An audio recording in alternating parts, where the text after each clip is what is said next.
Napansin mo ba na may mga araw na parang wala kang energy kahit sapat naman ang tulog mo? May mga pagkakataon bang gusto mong maging productive pero parang ayaw makisama ng katawan at isip mo?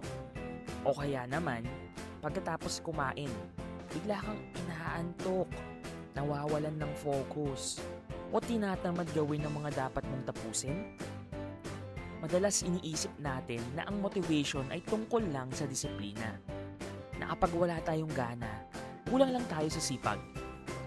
Pero, paano kung may mga mas basic na bagay na nakakaapekto sa energy, focus, at motivation natin? At paano kung isa sa mga ito ay ang pagkain?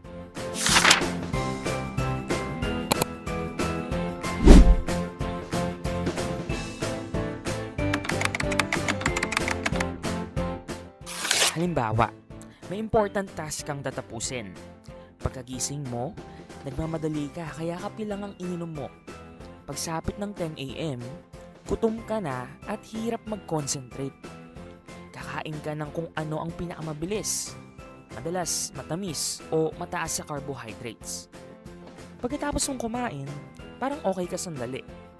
Pero makalipas ang isang oras, bigla ka nang inaantok, mabagal mag-isip at nawawalan ulit ng gana. Tapos, may isip mo, bakit ang tamad ko ngayon? Bakit wala akong motivation? Pero baka hindi lang simpleng katamaran ang nangyayari. Kapag pinag-uusapan kasi natin ng food, madalas nating iniisip ang timbang, diet, o physical health. Pero ayon sa psychology at nutrition science, ang pagkain ay may direktang epekto rin sa energy levels, concentration, mood, at motivation. Ibig sabihin, ang kinakain natin ay hindi lang nakakaapekto sa katawan. Nakakaapekto rin ito sa paraan ng pag-iisip at pagkilos natin. Madalas nawawala sa isip natin na ang utak ay bahagi ng katawan. Kahit maliit lang ito, malaki ang energy na ginagamit ito araw-araw. Kapag kulang ang fuel na nakuha nito, maaaring maapektuhan ng attention, memory, decision-making at self-control. Kaya minsan kapag gutom tayo, mas madali tayong mainis, mawalan ng focus o mawalan ng motivation. Hindi ibig sabihin nito na wala tayong disiplina. Kailangan lang talaga ng katawan natin ng sapat na energy. Napansin mo ba na kapag stressed or pagod tayo, mas gusto natin ng milk tea, soft drinks, chocolate, fries, ice cream, fried chicken, o iba pang comfort food? Hindi lang ito dahil mahina tayo sa tukso. Ayon sa mga pag-aaral, kapag stress tayo, naghahanap ang katawan ng mabilis na source ng energy.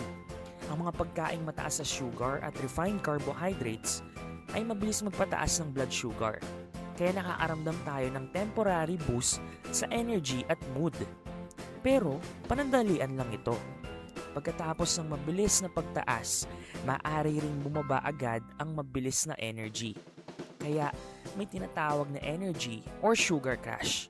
At dito pumapasok ang pakiramdam na inaantok, mabigat ang katawan, hirap mag-isip, at nawawalan ng gana.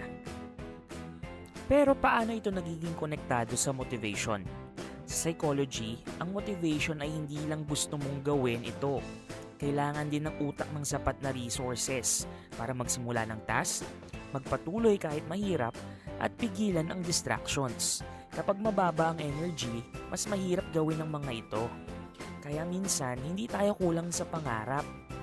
Kulang lang tayo sa energy na kailangan para kumilos. Isipin mo, mas madaling mag-aral kapag alert. Mas madaling mag-exercise kapag may lakas. Mas madaling magtrabaho kapag hindi gutom o sobrang busog.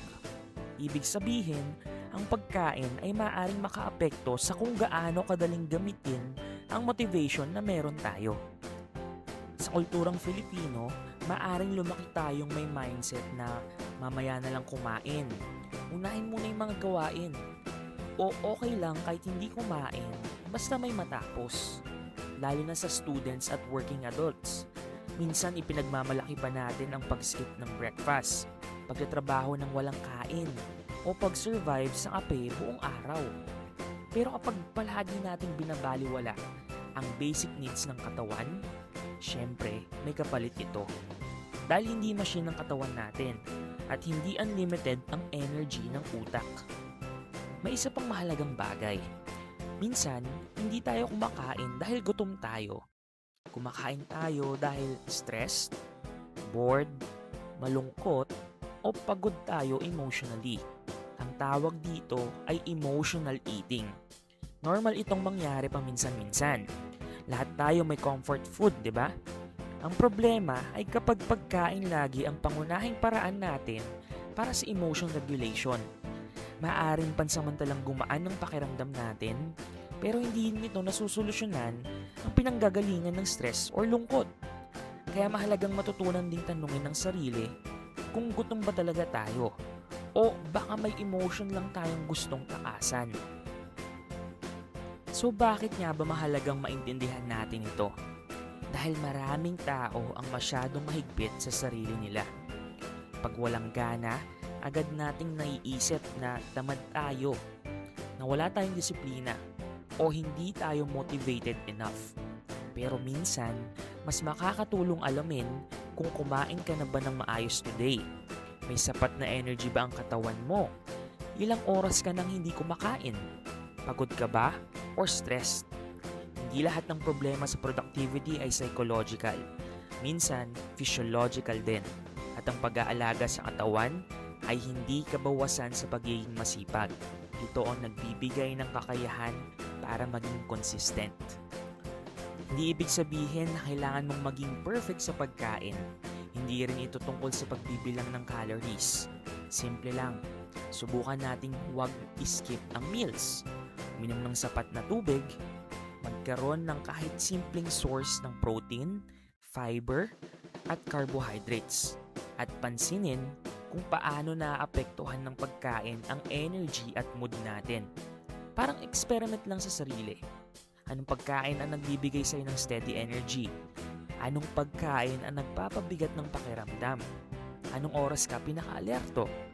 Kapag mas kilala natin ang katawan natin, mas madaling masuportahan ang motivation natin. Kaya tandaan, ang motivation ay hindi lang nangyayari sa isip. May connection ito sa katawan na ginagamit natin araw-araw. Kaya bago natin tanungin ng sarili kung bakit wala tayong gana, baka kailangan muna natin alamin kung naalagaan ba natin ang katawan na inaasahan nating magdadala sa mga pangarap natin.